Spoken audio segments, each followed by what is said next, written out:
My name's Jack, and my girlfriend's name was Ava. We recently had our first child. We met in high school, and after prom, I got her pregnant. It was not planned. Ava dove into a depressive phase for the first few weeks after the news came out. We were both young and dumb. We rolled up our sleeves and started planning our new and unexpected lifestyle. During her pregnancy, we met with a pediatrician. He warned us of childhood diseases that could potentially kill our newly born child. He mentioned measles, polio, and whooping cough. He told us that the first vaccination would be during the pregnancy and a few more after giving birth. The doctor left us a vaccination pamphlet with the schedule for the vaccinations. Once Ava gave birth, we tried our best to give everything our son needed. Ava put her college education on hold to focus on our son's infancy period. I had enrolled in a business course, so I went to school full-time while she would stay at home with the baby. The only issue was that we had very minimal income. It was really tough, but we were fortunate enough to get support from our families, which helped us manage through. Every once in a while, we would receive a call from the clinic. I wasn't sure if it was the doctor, but Ava would always rush to the phone before I got there. Whenever I would ask her about the baby's checkups and vaccine schedules, she would just say that everything was fine. I asked her why the clinic was calling every week, and she would tell me they were just post-pregnancy follow-up calls. I didn't ask more about it since I trusted her. About 6 months after the pregnancy, I was checking the mailbox and found a letter from the clinic. Ava always told me to keep the clinic letters for her. However, she wasn't home that day, so I decided to open it. There was a pamphlet inside which had written in all caps, "Schedule your vaccinations." I started feeling like something wasn't right. I mentioned the letter to Ava that night and she just told me that the clinic made a mistake. I thought her explanations were getting really sketchy, so I decided to investigate myself. The next day, while Ava was at the grocery store, I went upstairs to look for the vaccination pamphlet. I was opening one of the drawers when I stumbled upon a small notebook placed in the corner. It was her diary. I remembered seeing her writing inside it from time to time. I picked it up and started going through it. On the first few pages, she talked about how happy she was with our child and me, but the more I read, the darker her thoughts seemed to get. I did notice how Ava seemed to be more and more depressed the past few weeks, but she never wanted to talk about it. I continued browsing through the diary and saw multiple clinic pamphlets folded inside. I then saw what was written as a poem, and what I read still torments my thoughts even to this day. It said, "They say vaccines save babies, but I don't want to. Measles, whooping cough, polio, where are you? Take care of my son and bring him to the grave. The last thing I want to do is misbehave." I felt a sudden jolt go through my body. I couldn't believe what I had just read. Ava wanted our baby to die. It was time for me and the baby to get out ASAP. I placed the diary back as it was in the drawer. When I started walking back downstairs, I heard the door close. Ava was back home. Even though I was absolutely fuming, I kept calm and acted as if nothing happened. Later that night, we went to bed, and as soon as Ava was asleep, I quietly packed a small bag of essentials, took the baby, and drove off. That was the last time I saw Ava. Today, a year later, my son is fully vaccinated, and we live with my parents. The craziest thing is, I never really heard back from Ava besides a few phone calls the week after I left. She didn't really bother about our son when she knew we were gone for good. It seems like all she ever wanted was to get her old life back.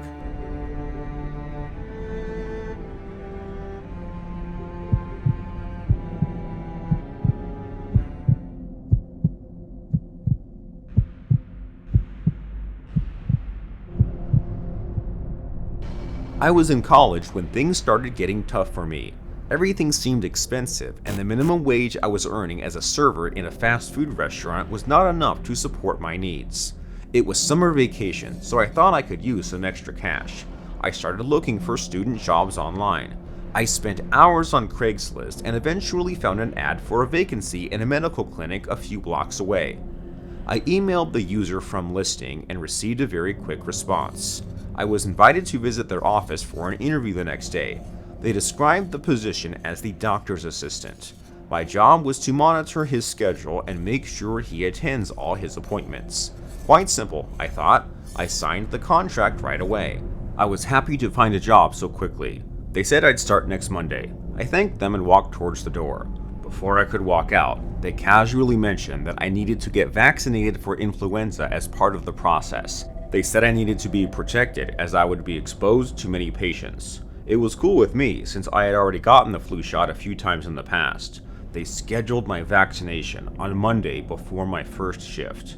Monday came and I reported to the clinic. I was welcomed by the receptionist and I asked her about the vaccine I needed to get. She smiled at me and told me to wait in the lobby. The doctor suddenly came out of his office, dressed in his white coat. He was in his mid-50s, but still looked young for his age. After an exchange with the doctor, he told me to get in his car. According to him, we needed to visit another place to get the vaccine. That felt kinda sketchy to me, and I was reluctant at first, but I was also desperate for the job and thought we were probably just gonna go to another clinic, so off we went. Since it was only the two of us in the car, I tried making small talk. The guy wasn't very talkative, but as we approached the place, he smiled at me and told me everything would be fine. What was even more strange was the dirt road we were on led us out of town and into the boonies. We were in the middle of nowhere. We finally got to a building which looked like an old rec center and I followed him inside. There was no one there except for the two of us. He was pretty calm, so I didn't really suspect anything. We walked into a room that looked like a normal doctor's office with tons of jars displayed. Syringes and medicine bottles were everywhere. He said he would just wash his hands in the room next door. I nodded and agreed to wait for him. 10 minutes had passed, and he still had not returned. That's when I decided to wander around to make sure everything was okay. While walking around, I ended up passing by a door where a foul odor ramped up. I've always had a strong stomach, but that smell was excessive. I felt a ball form at the back of my throat. I walked slowly and turned the doorknob. I turned on the light, and what I found was one of the most horrific scenes I've ever witnessed. I still can't remove the image from my mind. There were carefully preserved body organs kept in huge jars inside the room. I turned to my left and saw a bucket filled with blood and other bodily fluids I couldn't identify. The stench came from the bucket. I felt weak and almost threw up. I'm not sure what was planned, but I absolutely didn't want my organs removed from my body. It was time for me to get out ASAP. I looked behind to see if the doctor was anywhere near me, but I didn't see him. I took the opportunity to quietly creep out of the building. Once I reached the main door, I ran as fast as I could. I ran a few minutes on the dirt road until I cut into the woods to hide and dialed 911. While I hid near the road waiting for the cops to get there, I saw the man flying by with his car, probably looking for me. I stayed still until he was out of sight. The cops finally arrived, and I told them about everything. They later broke into that building and made the discovery. However, I didn't hear back from whatever happened with the man. Since they had records of my address, I decided to move out. Ever since that day, I like to think that I've learned my lesson. Never get on with strangers.